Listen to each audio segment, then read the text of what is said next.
I'm sure everybody's been in the following situation where you're kind of sitting in the meeting and you nudge the person next to you and you say, "Why are you here?"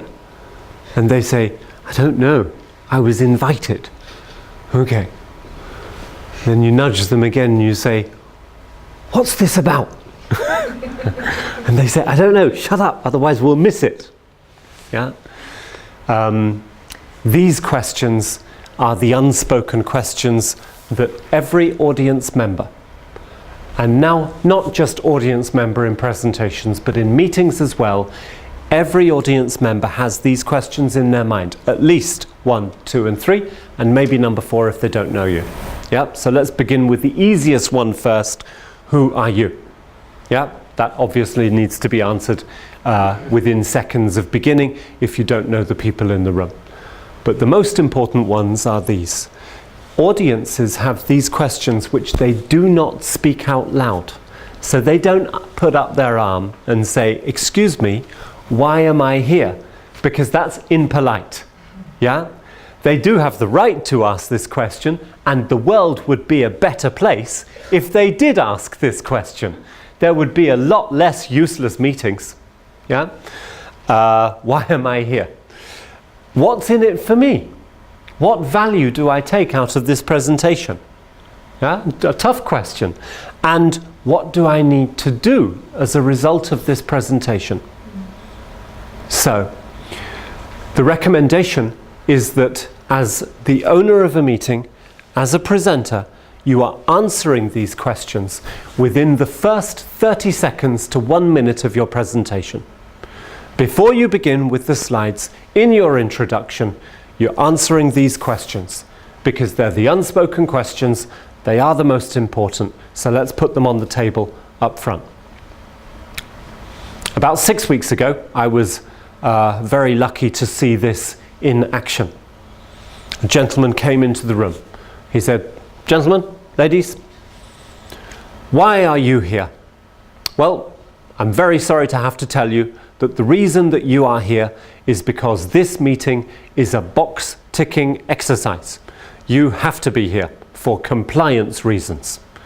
So, it's going to take about 45 minutes. Try and look as interested as possible. We will tick the box and then you will be free." Yeah? What's in it for you? Nothing.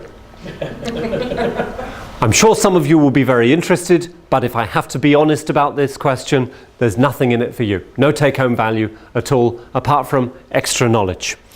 What do you need to do? Nothing. That's the good news. There's nothing in it for you, and you don't need to do anything as a result of it. Yeah? So don't feel any pressure. That's the situation behind this particular presentation. Thank you very much. Well, the audience respected it greatly. They said, "Bah, the first time anybody has told us that we're completely insignificant, we're as useful as worms, and we've got nothing to say about anything ever. We actually like this, and thank you very much." They did like it. They found it positive. Yeah? And, but normally, when you're arranging a meeting, that's not going to be the case. At least 1 or 2 people in the room will have something that they need to do. The majority of people will get some type of intrinsic value out of the presentation, and there is normally a purpose why somebody's there. If there's not, you shouldn't invite them. Simple as that. So behind these unspoken questions is a whole world of good meeting management. And the good principles or the correct principles of running meetings and presentations in the first place. Okay? So, the unspoken questions. Good. Just a small anecdote. I was working with I was working with Roche Diagnostics in Austria, and the plant in one part of Austria, and I was invited along to have a discussion about a meeting management seminar. So I'm speaking to the HR lady who's really positive and stuff, and then I go and have a chat with the GM who's kind of sitting there like that, and I could see that his heart wasn't in it. Yeah, I say, "Why am I here?" And he said, "Oh, meeting management." I said, so what's the problem? He says, well, apparently I'm the problem. I spend much too much long in meetings and stuff. I said, so is there a problem? He says, well, yes, there is. We arrange these meetings to begin at 9, and they're meant to take 3 hours, and they end up spilling over to the rest of the day, and sometimes they don't finish until 8 o'clock in the evening and stuff. And so I said, yeah, okay, well, that means there is definitely a problem, but you still don't look very enthusiastic about potentially running a meeting management seminar. And he says, Tim, to be honest, do you know how many seminars we have to go on in this organization? You know, and how long is it going to take? 2-3 days? No, the motivation is definitely not there. So we came to a brilliant solution, yeah, which didn't cost him anything and didn't give me any work at all, but it was still kind of fulfilling. We said, here's what we do. We'll create a letter and we'll send it out to the organization, and we will say, if your meeting management skills do not improve immediately, then you will be forced to go on a mandatory 3-day meeting management skills seminar. And hey presto, within 2 weeks, agendas were being sent out in advance.